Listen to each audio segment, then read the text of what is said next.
is Alexis Stilley, and I'm going to be presenting today about the opioid crisis and its impact. First, let's get started on what are opioids. Opioids bind to receptors in the brain, and they interfere with pain signals. So your body releases endorphins, and the opioids will work with the endorphins, or over time, they'll take the place of the endorphins and allow the body to not feel the pain signals that it is trying to release. It's often prescribed during surgery or invasive procedures, illnesses, especially cancer. You see it a lot, prescribed a lot during that time, or even, sometimes the flu, or, dentists will prescribe it if some sort of, thing was done to your mouth. It's derived from the opium plant, and the medications that are involved in this class of medications would be oxycodone, Vicodin, morphine, fentanyl, and even the illegal drug heroin. It's highly addictive, so your body will start to rely on it and not produce that many endorphins anymore, and will allow the medication to give that calming effect. Statistically, in 2017, 47,600 overdose deaths were from opioids. And in Georgia, we are ranked number 11 in opioid overdose deaths. It's claimed more lives than the Vietnam, Afghanistan, and Iraq wars combined, and more than 130 people died per day from opioid overdose in the United States. 10.3 million Americans over the age of 12 misused prescription drugs in 2018, and the Georgia Department of Public Health has reported that overdose is equal to the amount of motor vehicle deaths that we had last year. In this graph, you'll see that Americans consume more opioids than any other country. So it's actually equal to every adult in the United States could receive one bottle of opioids, an opioid prescription a day for a full year is the amount that are prescribed. So like I said, it's very highly addictive. So the progression to addiction can happen very quickly. Just even after 1 week of taking opioids, your body can start to become addicted, and it'll start to alter the brain. So, and that's with, a constant use of even how the doctor prescribed it. So a lot of people think, oh, well, I'm taking it how the doctor told me to. Well, it still alters your brain, and your body will start to become dependent upon it. So the longer that you're taking the medication, the less your body's going to produce those endorphins and rely solely on the drugs to be able to give that pain relief.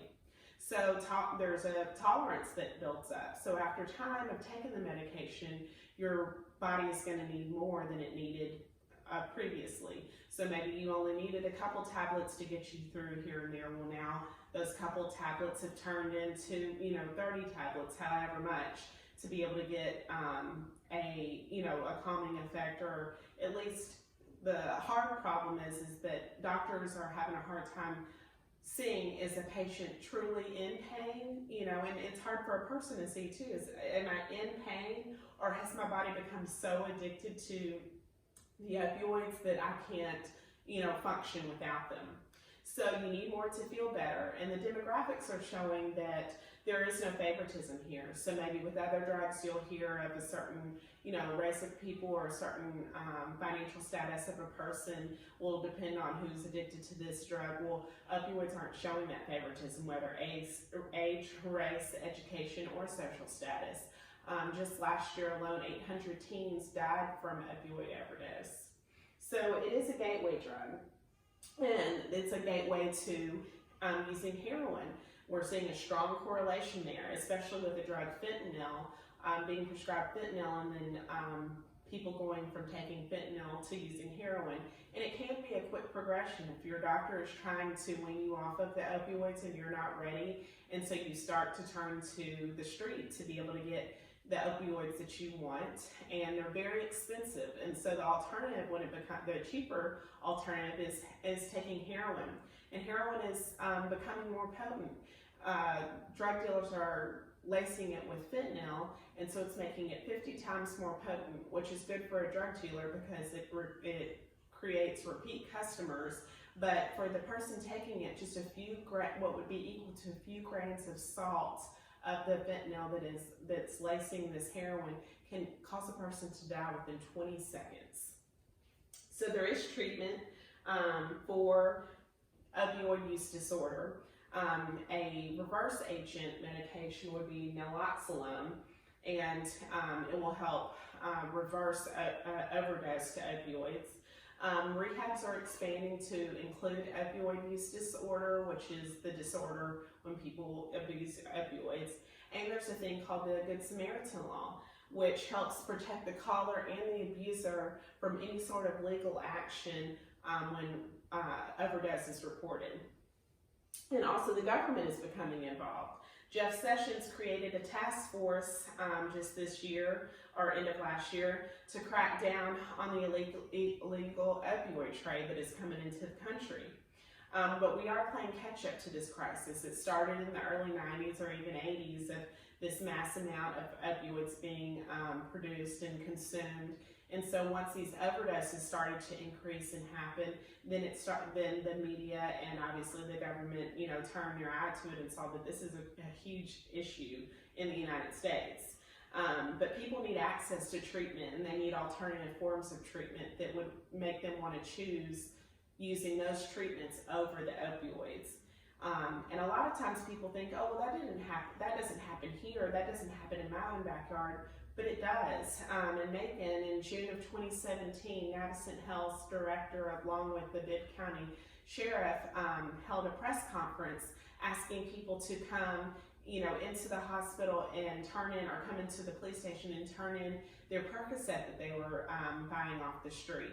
Because whatever it was being laced with, which was rat poison and high doses of fentanyl as well, were causing an influx of people coming into Navicent needing help from, overdosing, and the hospital was becoming overwhelmed. So, it's something to definitely think of, because, there's a huge influence on our society as well. It's tearing apart families and creating a generation of people 50 and older who are becoming addicted to these drugs, and over time of taking the drugs, it's causing a lot of wear and tear on their bodies, and that's going to make it more expensive for Medicare when they get into that age of needing Medicare. It's going to become more expensive because they'll need, more access to health, more doctor visits, just because their overall health isn't good anymore. And lastly, I'm going to leave you with a poem. I got this from the Bartlett Express, and it's from a dad who is raising his 6- and 5-year-old grandchildren because his daughter, their mother, is addicted to heroin. And so this is the poem he wrote for the newspaper. Hello, young person. My name is Heroin. It is good to meet you for the first time, and I just know we'll be the best of friends. Go ahead, try me. Don't pay attention to what your parents and society have been telling you your whole life about me. I promise you will love me. I will take you by the hand and take you to places of warmth and happiness and joy, the likes of which you've never dreamed. I guarantee you, we will become inseparable, because while I have you by the hand, I will also take you by the throat in a vice-like grip that will make it hard for you to breathe. Everything in your life that used to be so important will pale in comparison with the relationship I will have. I will own you. You will do whatever it takes to keep me around. You will lose job after job, but I'm expensive. So you'll steal from your friends and family, and you'll find creative ways to pay for me, because what used to be enough of me will soon not nearly be enough. Unless if you're incredibly lucky, you'll spend time in jail because of me, but I'm worth it. I must be, because you'll return to me at the first possible moment you're able, because now you're weak and I'm incredibly strong.